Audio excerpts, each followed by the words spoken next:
Bonsoir amis téléspectateurs d'Afrique Sportive, c'est un plaisir de vous retrouver dans votre journal du soir d'Afrique Sport qui vous informe juste et vrai. Nous allons débuter comme d'habitude avec le sommaire de cette édition. La Tunisie va disputer un dernier match amical de préparation à la prochaine Coupe du Monde Qatar 2022. La fédération a officialisé l'adversaire des Aigles de Carthage.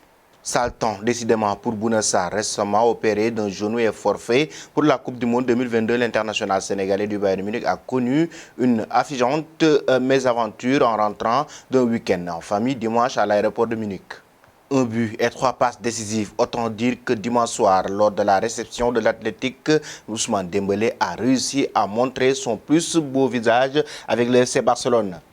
Le quotidien parisien a dévoilé les chiffres du nouveau bail signé par l'attaquant du Paris Saint-Germain, Kylian Mbappé, qui s'est engagé avec le club de la capitale jusqu'en 2025. Le plus gros signé par un sportif.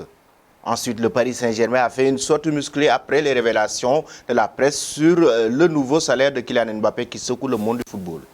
Et pour terminer, Cristiano Ronaldo, qui en veut, écarté de l'équipe première de Manchester United depuis son coup de sang et son refus d'entrer en jeu contre Tottenham mercredi dernier, la star portugaise semble être définitivement dans l'impasse chez les Red Devils.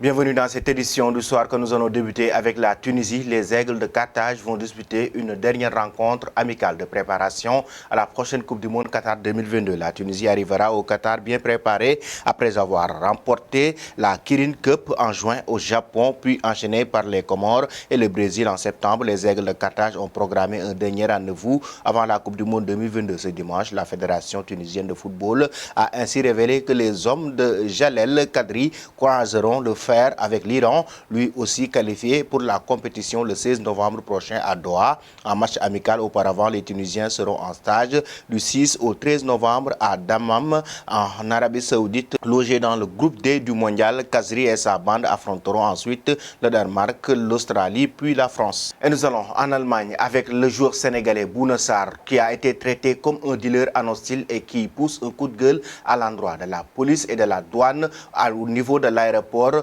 de Munich. Tu arrives à l'aéroport, tu attends ton bagage et sur plus de 200 passagers, c'est sur toi qu'on décide de jeter un chien de douane qui t'escalade le corps comme si tu étais un malpropre ou un dealer avec des simples claquements de doigts. Puis on te justifie ça comme un simple contrôle de routine, a dénoncé l'ancien joueur de l'Olympique de Marseille sur Instagram en publiant une photo sur laquelle les douaniers sont affublés d'une tête de clown alors que le lion a fait un scandale. Cette histoire n'en est pas restée là, mais après une réaction de ma part et celle des passagers témoins et pour certains même choqués de la scène, on préfère t'isoler dans une pièce à l'abri des regards et t'inventer des délits pour mieux justifier qu'ils n'ont pas commis une erreur. Ensuite, on te bloque plus de 2 heures pour te confisquer des biens de valeur en prétextant que tu n'es pas en règle. Je me demandais toujours quand est-ce qu'on pourra aussi se sentir chez nous. Vraiment, ça doit cesser, a conclu le natif de Lyon.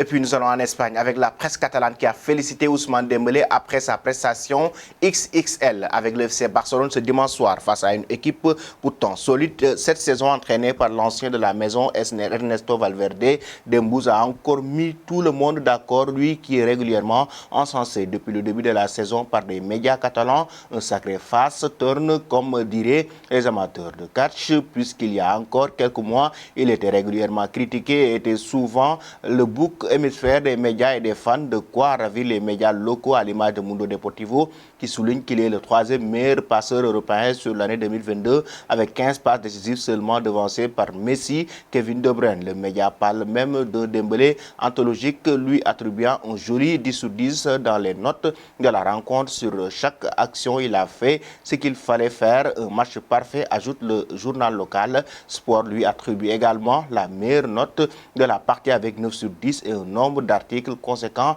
à son sujet où on donne notamment raison à Xavi d'avoir eu confiance aveugle en lui. Le public du Camp Nou l'a également salué avec une belle ovation lorsqu'il a été remplacé en deuxième période. Nous voici arrivés à l'instant quiz avec 3 indices qui vont vous permettre de connaître notre joueur mystère. Premier indice, je suis un milieu de terrain de 29 ans évoluant en Liga. Premier indice, je suis un milieu de terrain de 29 ans évoluant en Liga. Deuxième indice, j'ai joué pour 6 clubs dont l'Inter de Milan. Deuxième indice, j'ai joué pour 6 clubs dont l'Inter de Milan. Troisième indice, avec Lens, j'ai disputé 39 rencontres. Troisième indice, avec Lens, j'ai disputé 39 rencontres. Qui suis-je?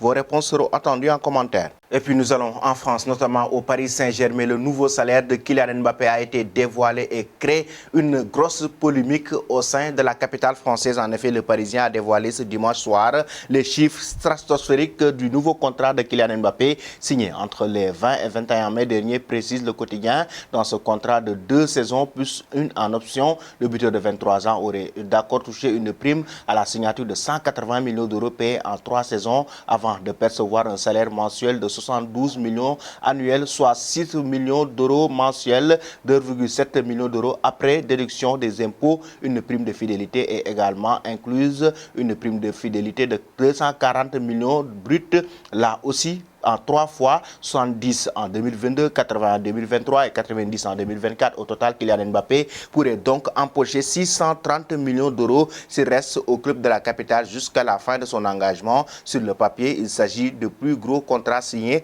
par un sportif dépassant celui par son coéquipier Lionel Messi au FC Barcelone en 2017 avec 550 millions d'euros. Néanmoins, avec les polémiques entourant le décuple champion de France, il semble de moins en moins probable de voir le champion du monde 2018 honorer son contrat jusqu'à la fin. Et puis, après ces révélations sur le salaire de Kylian Mbappé par la presse française, le Paris Saint-Germain a fait une sorte musclée pour évoquer le timing de son article par rapport aux joueurs français. Face aux révélations de la presse, le PSG a dégainé lundi un communiqué très offensif pour les démentir. Le club francilien a aussi regretté le timing de cette publication sur le nouveau contrat de Kylian Mbappé à Paris.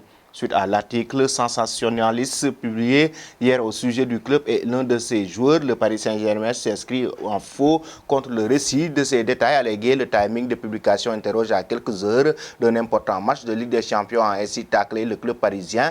Le Paris Saint-Germain ne s'abaissera pas à faire plus de commentaires. Chacun au club se concentre de manière positive sur le prochain match de Ligue des Champions qui aura lieu demain. Et nous allons terminer cette édition avec l'avenir de Cristiano Ronaldo, actuellement en difficulté à Manchester United, surtout après cette polémique concernant Erik ten Hag lors de la rencontre face à Tottenham, annoncé partant dès le prochain mercato d'hiver, et ce pour une destination hors du vieux continent, les États-Unis ou des pays du Golfe seraient des destinations désormais possibles selon AS. Un cadre d'Europe pourrait finalement voler au secours de Cristiano Ronaldo. D'après le Daily Mail ce lundi, Chelsea et ses moyens financiers importants pourraient offrir à Ronaldo une porte de sortie dorée en Angleterre et un avenir européen peu inespéré, proche de l'argent de la star portugaise Jorge Mendes. Le propriétaire des Blues, Borley, serait en effet, selon le média anglais, toujours ouvert à l'idée de faire signer en janvier l'attaquant de 37 ans, mis de côté ce week-end pour affronter Chelsea. L'Américain